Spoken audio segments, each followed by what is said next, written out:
Good morning, my friend. My name is Mohit Kumar Saini. In my YouTube channel, today we today we start our कक्षा 9 Hindi series के part number 12 केदी और कोकिला। मैं इसको और बड़ा कर देता हूँ। इसके आज हम प्रश्न अभ्यास करेंगे। तो पहला प्रश्न, कोयल की कूक सुनकर कवि की क्या प्रक्रिया थी? उत्तर नंबर फर्स्ट, कोयल की कूक सुनकर कवि को ऐसा लगता है कि जैसे कोयल उसके लिए कोई संदेशा लेकर आई है। संदेश महत्वपूर्ण है, नहीं तो कोयल सुबह होने तक का इंतजार करती। इसको आप नोट कर लीजिए या वीडियो को रोक के फिर नोट कर लीजिए। प्रश्न नंबर 2 मैं बड़ा करता हूँ। प्रश्न नंबर 2, कवि ने कोकिला के बोलने के किन कारणों की संभावना की बताई? उत्तर नंबर 2, कवि ने कोकिला के बोलने की निम्न संभावनाएं बताए। मतलब कि फर्स्ट, कोकिला कोई संदेश पहुंचाना चाहती है। सेकंड, उसने दावानल की लपेट देख रखी है। थर्ड, समस्या अंत्य गंभीर है, इसलिए वह सुबह होने की प्रतीक्षा नहीं कर पाती है। क्रांतिकारियों के मन में देश प्रेम की भावना और मजबूत करने आई है। और नीचे का आंसर, नीचे क्वेश्चन नंबर 3, किस शासन की तुलना तम के प्रभाव से की गई और क्यों? अंग्रेजों के शासन की तुलना तम के प्रभाव से की गई है क्योंकि अंग्रेज सरकार की कार्य प्रणाली अंधकार की तरह काली है। यहाँ अंधकार का मतलब अन्याय से है। अंग्रेज शासन प्रणाली अन्यायपूर्ण थी। इसको आप नोट कर लीजिए।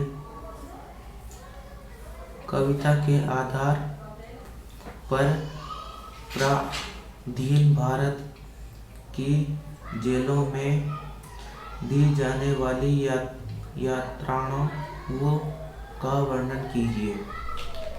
उत्तर नंबर 4, कविता के आधार पर हम यह कह सकते हैं कि तत्कालीन समाज में अंग्रेजों द्वारा भारतीय कैदियों की तरह से यातनाएं दी जाती थी।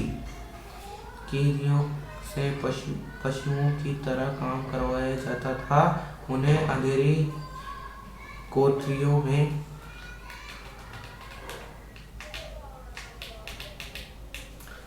कैदियों की जंजीरों से बांध कर रखा जाता था। कोठरियों बहुत छोटी होती थी और खाने को भी कम दिया जाता था। प्रश्न नंबर 5, ऊपर चलिए। भाव स्पष्ट कीजिए। मृदुल वैभव की रखवाली सी कोकिला बोला तो। मोट खिंचाता लगा पेट पर जुआ खाली करता प्रत्यक्ष पकड़ का हुआ। उत्तर नंबर 5 का मृदुल वैभव की रखवाली से यहाँ कवि का तात्पर्य कोयल की मीठी तथा कोमल आवाज से है।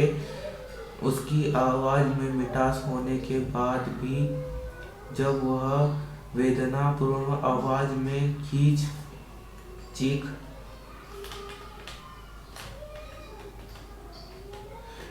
उठती। इसको मैं पूरा कर लेता हूँ। चीख उठती है तो कवि उससे उसकी वेदना का कारण पूछता है। ख अंग्रेजी सरकार कवि का पशुओं के सामने परिश्रम करवाते हैं। कवि ने पेट पर जुआ बांधकर कई कुएं से पानी निकालता है, परंतु इससे भी वे दुखी नहीं होते तथा अंग्रेज सरकार का षड्यंत्र को विफल कर उनकी अकड़ को समाप्त कर देना चाहते हैं। प्रश्न नंबर 6। आधी रात्रि में कोयल की चीख से कवि को क्या अंदेशा होता है? उत्तर नंबर 6। आधी रात में कोयल के चीखने से कवि को अनेकों अंदेश होते हैं, जैसे शायद कोयल पागल तो नहीं हो गई, या शायद वह किसी कष्ट में है, या कोई संदेश लेकर आई है, या यह भी हो सकता है कि वह क्रांतिकारियों से दुख से द्रवती होकर चीख रही है। प्रश्न नंबर 7। कवि को कोयल से ईर्ष्या क्यों हो रही है? उत्तर नंबर 7। इसको मैं पूरा दिखा देता हूँ। कोयल की स्वतंत्रता से कवि को ईर्ष्या हो रही है। वह आकाश में स्वतंत्रता से उड़ान भर रही है और कवि जेल में काल कोठरी में बंद है। कोयल गाकर अपने आनंद को प्रकट कर सकती है, पर कवि के लिए तो रोना भी एक बड़ा गुनाह है, जिसके लिए उस दंड भी मिल सकता है। प्रश्न नंबर 8। कवि के समृद्ध पटल पर कोयल के गीतों की कौन सी मधुर स्मृति अंकित है, जिन्हें वह अब नष्ट करने पर तुली है? उत्तर नंबर 8। कवि के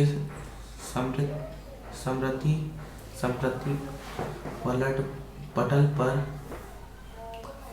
कोयल के गीत की कुछ मधुर स्मृतियां अंकित है। कोयल हरी डाली पर बैठकर अपनी मधुर वेदनशाली आवाज से समृद्ध स्पष्ट को अलंकृत करती है। उसके मधुर गीतों से उसकी खुशी झलकती है। वह स्वतंत्रता पूर्वक अपना गीत गाती है, परंतु अब वह अपनी इन विशेषताओं को नष्ट करने पर तुली है।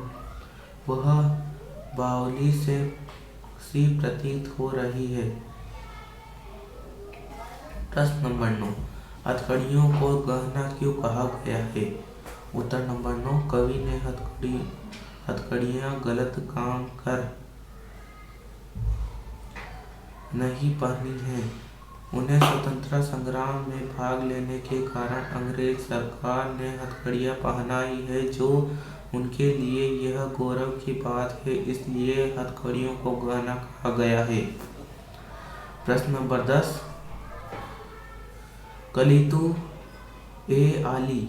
इन पंक्तियों में काली शब्द की अथवादी से उत्पन्न चमत्कार का विवेचन कीजिए। उत्तर नंबर 10। इन कविता की पंक्तियों में कवि ने 9 बार काली शब्द का प्रयोग किया है। शब्द एक ही है, परंतु भिन्न भिन्न अर्थों में इसका प्रयोग किया गया है। कहीं पर यह शब्द अंग्रेज सरकार के काले शासन को संबोधित कर रहा है, तो कहीं वातावरण की कालिमा और निराशा को। उजागर कर रहा है। प्रश्न नंबर 11, काव्य संदर्भों को स्पष्ट कीजिए। किस दानवल की ज्वालाएं है दिखी। तेरे गीत, इसको मैं पूरा बोल देता हूँ।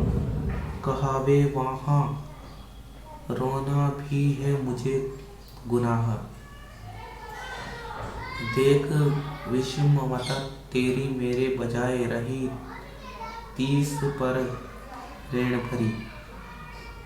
उत्तर नंबर 11 यहाँ कवि कोयल की वेदनापूर्ण आवाज पर अपनी आकांक्षा व्यक्त कर रहा है। अपनी प्रश्नात्मक शैली से कवि कोयल के कष्ट का अनुमान लगा रहा है। कवि को विभावात्मक शैली का प्रयोग किया है। भाषा में सहजता तथा सरलता है।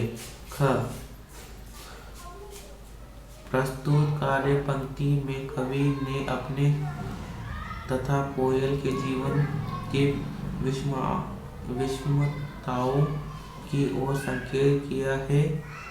कवि ने यहाँ तुकबंदी का प्रयोग किया है। अपनी तथा कोयल के जीवन की तुलना की है तथा सरल भाषा का प्रयोग किया है। रचना और अभिव्यक्ति।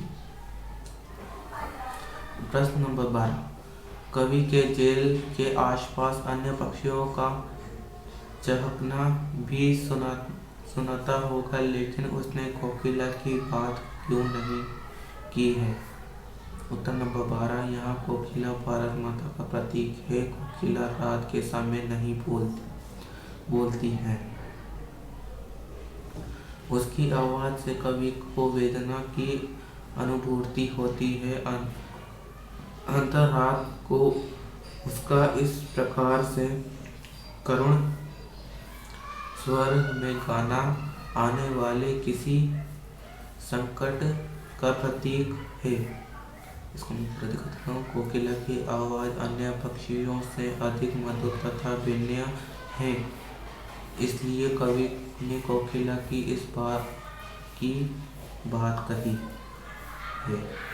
उत्तर नंबर 13, आपके विचार में स्वतंत्रता सेनानियों और अपराधियों के साथ एक सा व्यवहार क्यों किया जाता होगा। उत्तर नंबर 13, अंग्रेज सरकार के लिए स्वतंत्रता सेनानी और अपराधी एक जैसे थे। दोनों उनकी व्यवस्था में खनन डालने का काम कर रहे थे। सरकार के लिए दोनों ही दोषी थे। सरकार क्रांतिकारियों की आज़ादी की मांग में दबाना चाहती थी। स्वतंत्रता सेनानियों के मनोबल को तोड़ने के लिए तथा भारत पर अपना सत्ता कायम करने के लिए वे दोनों के साथ समान व्यवहार करते थे। Made by Mahesh Kumar Saini. Thank you for watching my video. आप इसको सब्सक्राइब करके कर लीजिए, मतलब रॉक करके इसको कर लीजिए। Thank you for watching my video. मेरे पास अभी और भी ये लेटेस्ट अपडेट है। इसके हिंदी के और प्रश्न भी हैं। अभी मैं ट्रम्प का करवाने वाला हूँ, आप इसको कर लीजिए। And thank you for watching my video. Please like and share my video. ये बहुत बड़ा चैप्टर था। Thank you and thank you.